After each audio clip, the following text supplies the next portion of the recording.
Well, hello there. Hello, and welcome to another episode of the Full Quota podcast. My name is Mpho and Tim. I've got Tim Delace with me. Tim, how you doing? All right, thanks. All right. I have recovered from my football team's disastrous performance yesterday. I actually forgot about Good. that. My word. Because telling people on Friday, nah, man, Newcastle doesn't play well at Wembley. This is not going to happen. And then they did it. And I was like, oh, that's a bad take. But anyway, Newcastle hadn't won at Wembley in a very long time. Congratulations to them. 70 years, a domestic title. And also, was it 56 years from the last time they won the Interfares Cup, which is, everyone says it's the Europa League, but nobody ever gives Arsenal that. Because in 1992, Arsenal won that trophy, but nobody talks about European pedigree in that case. But it's fine. I'll just leave it. Anyway, this is a cricket podcast, not a soccer podcast. It's a cricket podcast, and we had some interesting cricket happening this week, and lots of news off the field as well. And so we're going to be getting through that. But before we do anything, please follow us on the Full Quota Pod on X. Subscribe to the Full Quota Podcast YouTube channel, as also Full Quota Podcast on Apple Podcasts and Spotify. We had a bit of an issue on Apple Podcasts, but that's been sorted now. All our episodes are coming through very nicely. And fundamentally, remember, this podcast is love and money alone between the two of us. And we'd love for you to help us contribute to helping us bring out great content and more content in the coming season as the season is coming to a close. So it only helps us be able to produce this podcast and get the relevant people who knows still not do this just for the love of cricket alone. As you heard with Andrew last year, we need money in the game. We also need money in our podcast, and we'd really appreciate your contributions. You can make it fun. You can give us contributions based on your teams and where they ended up. You can give me 1 point for where the Western Province are right now, or the same number of points as the Lions have in the relegation promotion. That's 32. You can do that. We'll appreciate anything. You can even make it fun. But that's what we're looking to get. But thank you very much for those who have contributed at buymeacoffee.com/Full Quota Podcast. Tim, let's move to the business of cricket. The actual business of cricket, actually boardroom stuff. Cool.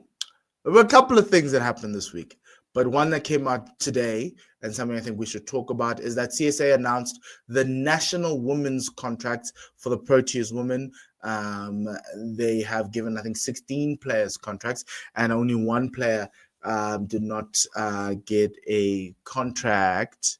I'm just trying to grab that press release now to give you a sense of who that is, but the list is there. Laura Goodall and Delmi Tucker do not make the list this time, but you've got Annika Bosch, who had a great T20 World Cup last year, Tasman Brits, who also is a mainstay at the top of the order, Nadine de Klerk, Anri Dirksen, who is the ICC Emerging Player of the Year. She gets a contract, and the Hlubi, the youngster, the young fast bowler, is in there as well. Sinano Jafta, the wicketkeeper, Marazan Cup, staying, and Ayabonga Kaka also getting a contract. Masapata Klaas, Sune Elise, Alice Marie Marks, Nonkuleko Mlaba, Dumisi Kukune, Chloe Tryon, and Laura Wolfart. Tim, if I look at this one, it answers two questions, right? I've got no issues. I've got no glaring omissions from this one, but it also gives me a sense of the future for Chloe and Marazan. We've got them locked in for another year, and also it's the only thing that it kind of tells you is that the under-19s will probably make it into the squad, but they'll get play game-to-game contracts, and there isn't much from Coach Mandla in terms of changing the personnel a lot. Normally when you get a new coach, Tim, you get a different set of players, but it seems like Coach Mandla is sticking with the tried and trusted for now. Yeah, and I think that's a sensible thing for him to do. He's been there barely a few weeks. It's good for him to give an idea of what their abilities are in terms of what he wants to achieve with them and the direction that he wants to take them in, it wouldn't have made much sense to have a real sort of clear out, so to speak, of the squad, which he could have done. He could have said to two or three at least, could have said, thanks, but I'm going in a different direction. But I think he's done the smart thing, not rocking the boat. The only thing that you did sort of touch on, the only thing that I miss is I would have loved one of the 19 girls getting in here. Just one of them as a nod to the future, as a sign of their progression, for them getting to the World Cup. You've done so well in the 19 setup. This is the next step up for you. I would have liked them to be some sort of recognition towards that. But you're right. I expect Mandla over the next 6 to 12 months to play at least a couple of them within the different series that are up and coming. But it would have been nice for me if they just done them in that direction. But I understand why not. Look, the big name is Kayla Reneka, right? And the other name is Seshni Naidu, right? Those are the two out of that SA under 19 side where you kind of feel like they were the ones who'd be next in line for a contract. So, but I think in the absence of them not actually having played in the thingy, you can't do much. And obviously Miane Smith, who was in the first World Cup here in South Africa, she's probably feeling a little bit hard done by, but only a couple of caps. There's not much that you can write home about in terms of that, but there's a lot of promise there. So, I think she'll be in the squad a lot more. It was just a situation of, okay, are we going to roll out the same for the sake of rolling out the same? Because when you give a contract, you kind of feel like you want to play them and you're kind of forced to play them. And that was my thing with the new coaches. Do you want to be hamstrung, right? Obviously, everyone knows my thoughts on Sinead Lease. I think it is a time for her to necessarily not get given time away from the team, right? But in the absence of like a split contracting system in terms of saying you play T20s, you play 50 overs, and the way women's cricket is, it's just two formats. You kind of have to contract her in the way. But the question for me is, when it comes to an additional amount of money being shelled out on a youngster who's going to be playing for most of the year versus someone you're already paying for and you've already budgeted for, will the coach feel compelled to pick the older person who's been contracted because, hey, CSA is paying you, rather than giving extra cash, match fees and all the stuff to an up-and-coming young player who fits all the things? And I'm looking at Sinelis because Kayla Reneka is really good with bat and ball as a spinner as well. And she's one I'd like to see in the side over and above like an Elise Marie Marks, who I think should be batting higher up but she's already got a contract, right? So those are the questions that I would have. And obviously like a Faye Tunnicliffe after the year she's had, you want someone to be recognized in that way, but we've seen the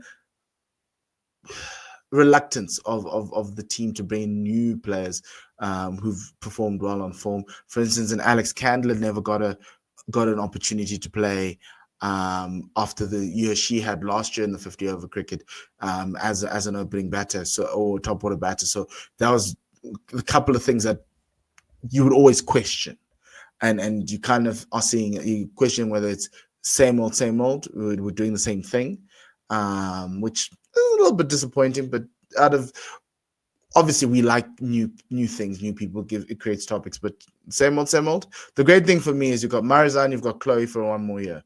I think Chloe more interesting with her in terms of her discussions, similar to Sinelis. They're more on the other side, whereas Marizanne's still at the top of her game. Obviously, Chloe had the injury. The question is obviously in this coming year, will she be able to get to those heights? Those heights where she was a dominant a middle order batter. So we shall see. Time will tell. But yeah, simple things, good news. Now on to the bad news. Last week, Tim, we announced that what was it? CSA had decided to dock points from the Warriors for not fielding enough Black African players. We spoke our piece about it, especially the game with the Dolphins, where actually the Warriors won handsomely, very, very much so. Here's another wrinkle.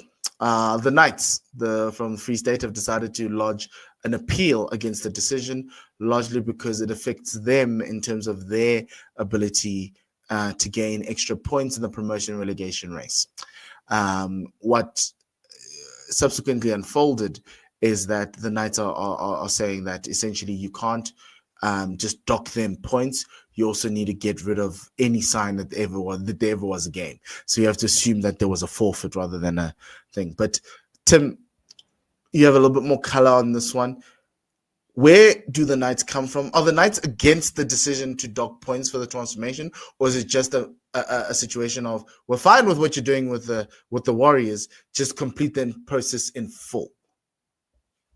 It's the latter. It's the fact that it affects them negatively, where they have not done anything wrong. It's fine to punish the team that was punished. That's fine, but then do it in a way where it doesn't have ramifications for other teams who are not involved, who did not get punishment. Because at present, without doing anything, the Knights have lost points in terms of promotion relegation.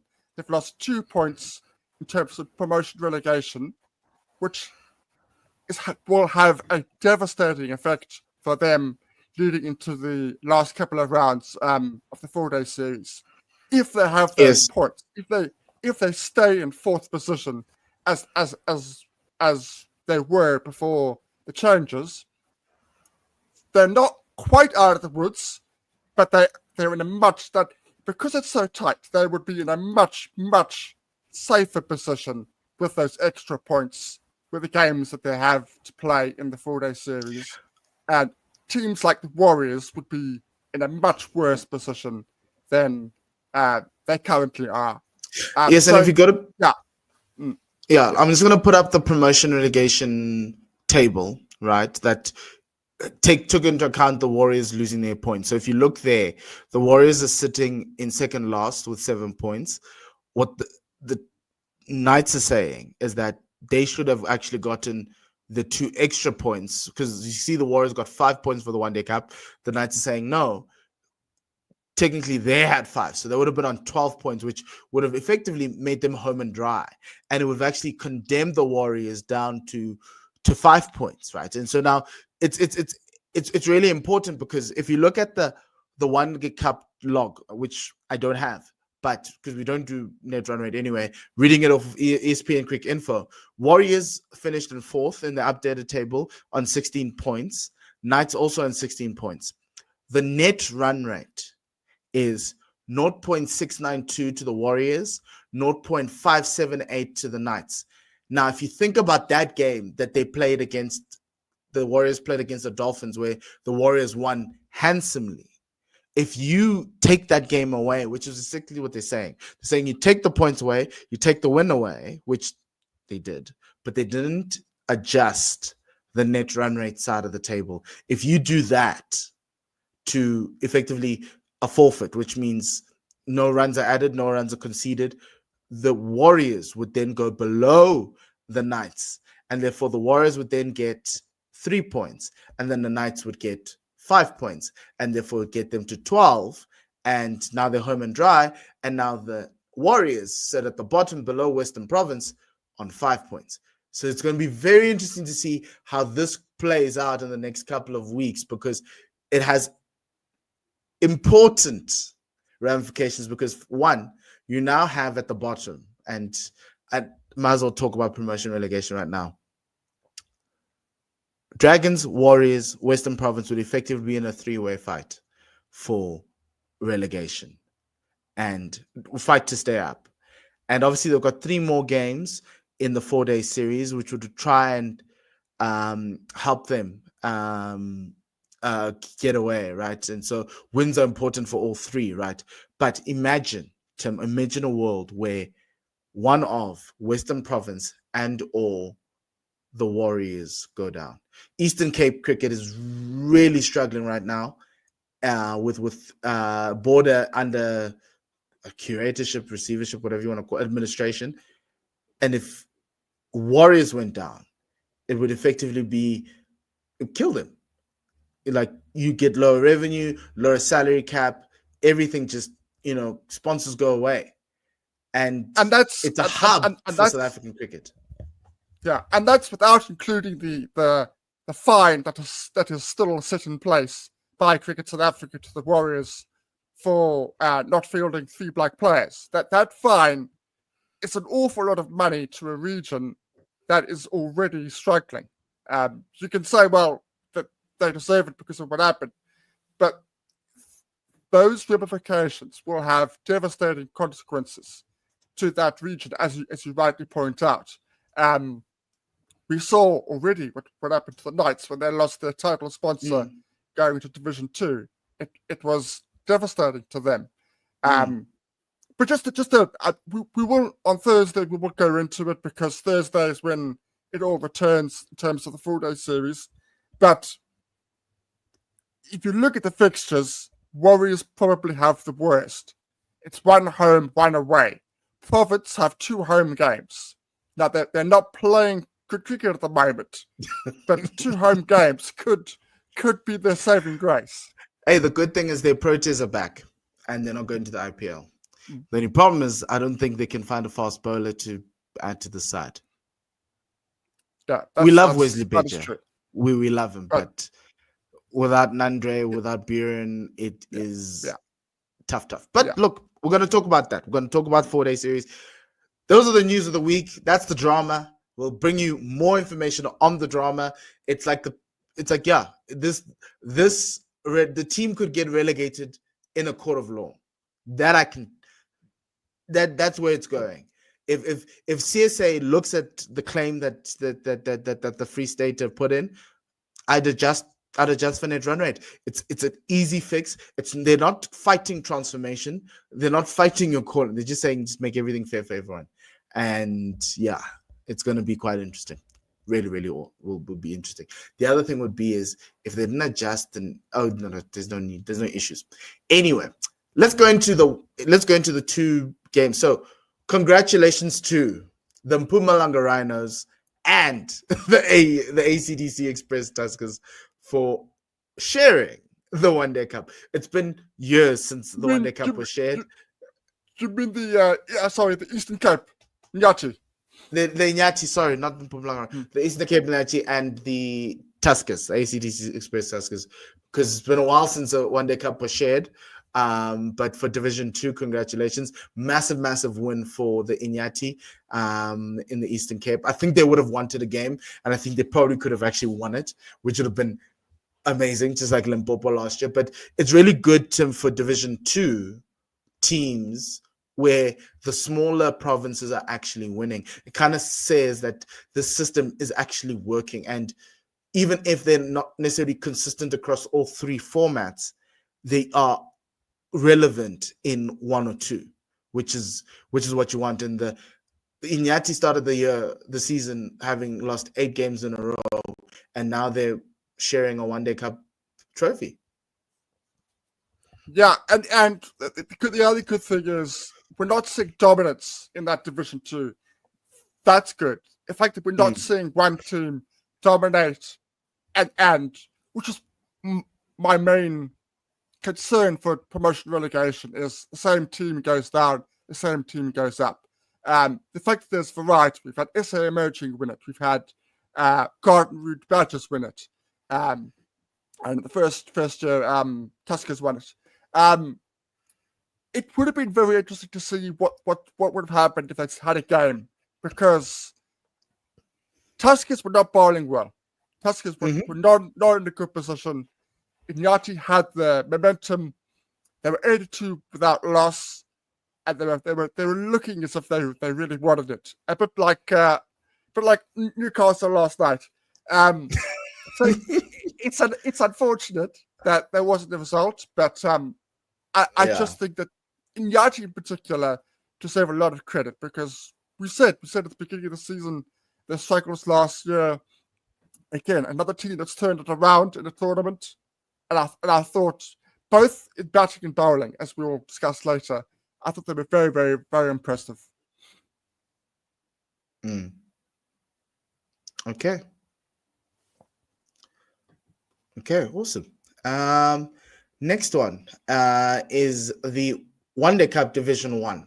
So now this week we had a playoff, which also was affected by the docking of points of the Warriors, because the Titans were supposed to host the Warriors in Pretoria. Warriors get docked points.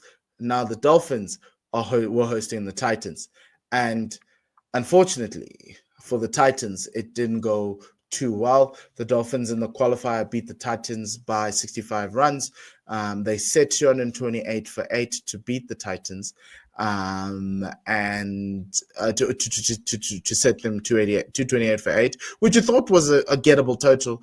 And then the most incredible collapse you could have ever seen on TV. This was even bigger than Proteas collapses. Every wicket bar one for the Titans was as a result of a fault of the batter. One, Rivaldo Munsami's run out just started it all, and it just kept on going. Luandro Pajoris was the only one who actually got a good ball from Tristan Lees, that short ball at the body, and all he could do was defend it. And it went up and it was caught at cover. But everyone else wasn't. But Hannifal Yoon putting 57 off 63 on a tough batting wicket. Ethan Bosch 40 of 51 with the bat. Andile Petluguai for the Titans taking 4 for 28 in that innings. However, Keshav Maharaj 3 for 37, Tristan Lees 3 for 48 enabled the Dolphins to make it to the final. Remember, the Dolphins a month ago were sitting at the bottom of the log, not having won any games. Look at them now. Then they went on to the final. And in Boland, when we thought, to beat Boland in Boland, good luck. Anyway, so this is how it happened. They had Boland 24 for 4, 70 for 5, and they were in all sorts. Yes, 100 for 6. They were in all sorts, but Ayat Gamani, Clyde Fortain, half centuries. Ayat Gamani's 69 was probably one of the best you've seen in a while in a final, outside of anybody scoring 100. You know that the Boland team had not scored more than 68 runs. One individual had not scored more than 68 runs this season. Ayat Gamani was 69. Imran Manak lowered down the order with Ayat Gamani was really good. That 50 not out was worth every penny. It was really disappointing for the Dolphins to let go of that advantage. And then we thought, okay, Boland were in with a defendable total of 247, and then John Smuts decided to close it out, 91 of 111, which is of incredible knock, barring the circumstances. Wickets were falling around him as well, but he managed to hold on. Who was it? Bryce Parsons nearly ran him out, but somehow he managed to get himself back very quickly. And so Brian 2 for 35. And Sia Mahima 3 for 25 in that chase. It's not 2 for 235, it's 2 for 35. The Dolphins are One Day Cup champs, Tim. 2 wins, winner matted.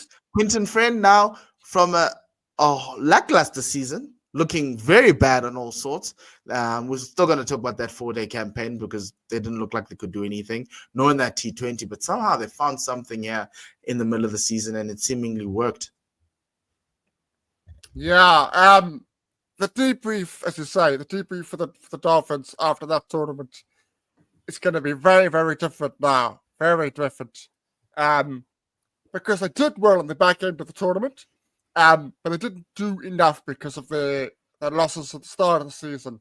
I think the changes he made, and they were absolutely crucial, was Tristan Lewis and Hannifal Yoon. Hannifal Yoon, 16 wickets in the tournament. I think 16 or 14 wickets in the tournament. Hannifal Yoon in his last 4 games, 74, 64 not out, 57 and 35 not out.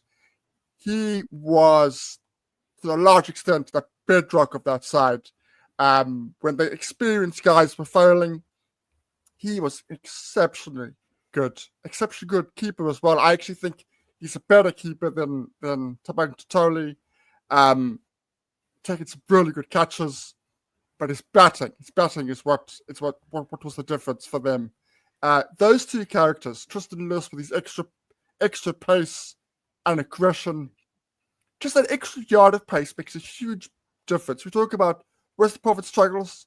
Western Province would die for somebody like Tristan Lewis right now in their squad. A real find. So making those changes definitely improve things for them. The return of injury for Jason Smith, making 250s before the final, also hugely important at an important time. Look, I'm saying this with a huge tongue in cheek, but there will be an asterisk around this. Makes the Dolphins win in this particular tournament. But look, the decisions were made, and when it counted, when they needed to perform, they performed in the games that they needed to do. Both in the qualifier and in this game, they were the better team. So I definitely think Boland could have won this game, but I think overall, over the entire match, Dolphins were the better team. And at the final moments, they closed out the game when it was needed. That was the difference. I thought they navigated the initial Mahima and Sean van Berg overs really well. I thought they were very watchful, and obviously those overs applied a lot of pressure in the back end, right? But wickets in hand were much more valuable in this game than anything else, and it enabled them to go through. And it was because I kept on thinking, obviously 247, but I'm like, yeah, they've got Manak, Mahima, and Van Berg. They should be able to do something on this wicket. Also, Clinton Steelman is bowling well. Ayat can be a tricky prospect on that wicket, and it just never came through for Boland at the time. And also just taking their chances, and I felt in the field they lacked a little bit of urgency, and yeah, it's something that won't come back to haunt them because they already lost. But I just felt like after putting up 247, you'd have a little bit more momentum. And it also speaks to obviously needing a fast someone who can bowl at 150, even though you had Boland, right? Just to create some havoc with a new ball. And you still need a new ball. And as you've taught me over the years, Tim, pace. And that's what they missed, actually, over and above them being this miserly team that can bowl 4 spinners whenever they want to. Yeah, no, absolutely. As good as you say their bowlers bowled, Boland, they missed somebody outside of that. Outside of those very high quality spinners, their backup bowlers didn't do the business. The backup bowlers bowled 16 overs for 115 at an economy over 7. That's where they lost it. Lost it.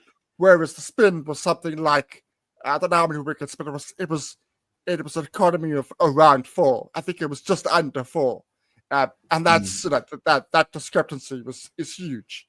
So once the spinners came off, there was a drop off, and the Dolphins, as you rightly pointed out, the Dolphins with the experience of John could manipulate the innings and take it at the speed that they wanted to take it at, right, and without too much of a hassle. There was a little bit of jeopardy at the end, but in the end, they did enough. They got across the line without too many scares. Yeah, no, it's a very interesting one there to consider and to look at, right? The amount of scares that they had. Okay, now let's have a look at the Your team of the season, Tim. You've got and selected Jordan Herman, 323 runs at 53. Luandro Pretorius, 316 runs at 45. Divo Brevis, 398 at 66. John Smuts, 473 at 52. Dion Forrester from the Knights, 346 at 69. Hannaful Yoon, 238 at 79. Vian Libba, 207 at 41. Imran Manak, 16 wickets at 16, at an average of 16. Carl Simmons, 16 wickets, an average of 15. Tristan Lees, 14 wickets, an average of 15. And Tian van Vuuren, 13 at 16.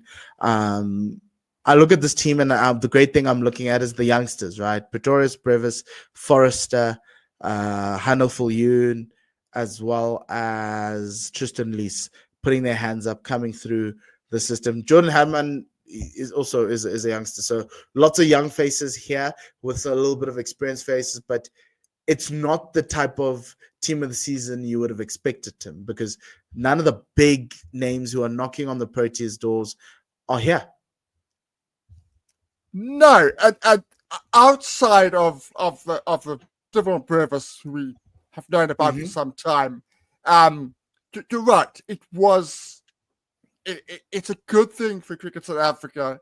I hope they look at this team and they go, and you know what? These boys did the business. And we see these players within the system playing SAA and in terms of Brevis and Torres, Proteas games within the near future. But you're right. It's the majority of it are under 28. That's important. We want young guys to come through.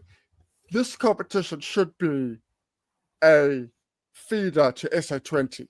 So that's from that point of view. The owners are going to look and go, Hannaful Yoon, let's have a look at him. For example, maybe we can find him. He's a keeper and he bats, so maybe there's a spot for him in one of the squads. Tristan Lewis and Tian van Vuuren, I think, because of the extra pace, definitely will be in and around there and get more games. So from that perspective, it's very good, very promising. Just to add, there was a slight drop in hundreds at this tournament, which makes Dion Forrester's numbers all the more exceptional because he's the only one to score 200s. So I just want to point that out. Look, so real fun. There's an argument around the pitches and the fact that it's being played this time of the year when effectively it's the back end of the season, so the pitches are largely tired. For him to score 200s in those scenarios is tough, which is going to be interesting for the 4-day series as well, because oh my word, we might see some very low scoring games there. Looking to the One Day Cup team for Division 2, Jerome Bossa from the Inyati, 359 runs at 89. Jack Lees of the Tuskers, 272 at 54. George van Heerden for the Garden Route Badgers, 258 at 64. Mohammed Mayat from the Mpumalanga Rhinos, 265 runs at 44. Sean Gilson of the Tuskers, he's been very consistent for them, 280 runs at 70. Ben Fadnikak at 184 runs at 46 of the Rhinos. Peko Moletsane of the Badgers, 13 wickets at 11. To Blanche, it's not Ruan, it's Romano to Blanche, 13 wickets at 12. Apiwe Mnyanda, 11 wickets at 21 runs. Hardest Viljoen, 12 wickets at 17. And Ziad Abrahams, 13 wickets at 16. A lot of names of people who I'd say should be going up to Division 1. I know Jack Lees will be going up with the Tuskers into Division 1 and Gilson, but you've got George van Heerden, who has put his hand up immensely in terms of being a reliable batter for the Badgers, Western Province. If you need another batter, you can find him there. You've also got Ziad Abrams, who went down to Division 2 with the Tuskers, and he's coming back up with them as the leading wicket taker across the formats. Actually, absolutely. It's another focus on the youngsters. Lees, Van Heerden, Bossa, Gilson. That is another sign of young up and coming players. Jack Lees is you might look at his numbers and go, for large parts of the season he's been injured, so that's why his numbers are not, in terms of the runs scored, not as high as some others. But he made a very good 137 a couple of games ago. Jerome Bossa, talking about hundreds, he made 200s at this tournament. Very, very effective hundreds, and a large reason why he and Mianda are large reasons why Nyati made it to the final of this particular tournament. But you're right. I think outside of, as you said, the Tuskers, if there's not a space for Van Heerden, I'd be very surprised in terms of Division 1 team. I'm not quite sure in where, but I just think in terms of his talent, in terms of his numbers, he really should be playing in Division 1 next season, and I hope so. That's pretty much it from my side. Okay, cool. That's the Team of the Week season. Congratulations to everybody who made this prestigious list. It's the only list that's available, and that's proper in South African cricket. So yeah, that's the one. And then that's the end of the One Day Cup, right? Now we move on to the 4-day series. There are a couple of games left in the 4-day series, and to take everyone through this, obviously, give me a moment. I need to find. It's not great podcasting, but I need to find the table for the 4-day series, because it kind of gives you a sense of where teams are. I can tell you what it is. I've got it here if you want. Okay, cool. So the Lions are first on 83 points. Titans second on 71. Knights third on 63. Boland fourth on 62. Dolphins 58. Province 50. Northwest 50. And the Warriors 37. Yeah, that's going to be a lot to catch up for. But here are the 4-day series fixtures for the week in Division 1. We start again on Thursday. It's a long weekend, so you can go catch them this weekend, and it'll be done by Sunday. So you have 3 days of cricket that you'll be watching. The Warriors take on the Knights in Gqeberha. Boland hosts the Lions in Paarl. It's going to be quite interesting. The Titans host Western Province in Pretoria. It's still a little bit rainy outside, so it's going to be quite interesting if they get a game through there. And then the Dolphins host the Dragons in Durban. As we've spoken about, the Warriors, the Knights, Western Province, as well as Northwest need wins. They're all Warriors and the Knights are playing each other, so that's going to be quite interesting. Whoever wins that game could actually effectively condemn the other. It's also a little bit of a revenge game because of what CSA did.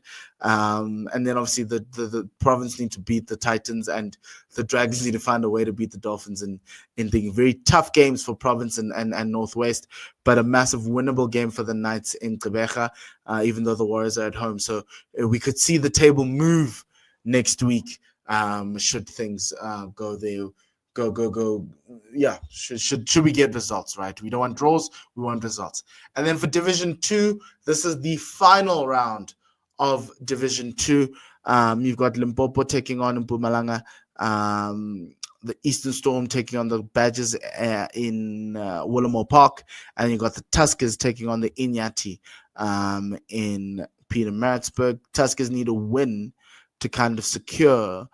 They need a win. They need 24 points in order for them to beat the Northern Cape Heat to win the 4-day series in Division 2. So they need like 400. They need all the batting points, and then you also need to get close to maximum on the bowling points. So it's going to be quite interesting to see how they do in their clash against the Inyati, who, for Division 2, this is the final game of the season. The Northern Cape Heat already had their final game, and that was two Sundays ago.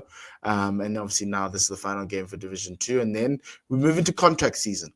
But in that, Tim, I think that's it for us this week. Remember, we go back to the 4-day cricket. Hopefully the pitches won't be slow and low, and we will get some runs and some very, very handsome runs, because there are a lot of Protea players who will be playing in this tournament, unless if you're going to the IPL. So it's going to be very interesting to see how they do and how they fare as we go along. And obviously the Lions will be hoping to get a double this season, since they couldn't win the One Day Cup. They won the T20, but now they just need to find a way to win that 4-day series. And obviously for your team there in Cape Town, Tim, just run away from relegation as far as possible.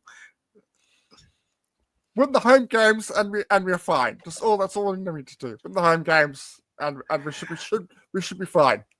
Yeah. Remember, you can, if you're watching us on YouTube and you liked us, please like and subscribe, and you'll be notified when we go live. We got shows twice a week because of the busy season. It's the end of the season. Remember, we're also on Apple Podcast and Spotify. Please follow us on X at Full Quota Pod. And then finally, please do support us in buying us some coffee. Any and all contributions are appreciated at buymeacoffee.com/Full Quota Pod. Outside of that, from myself and Tim, it's goodbye and le sale kakagiso.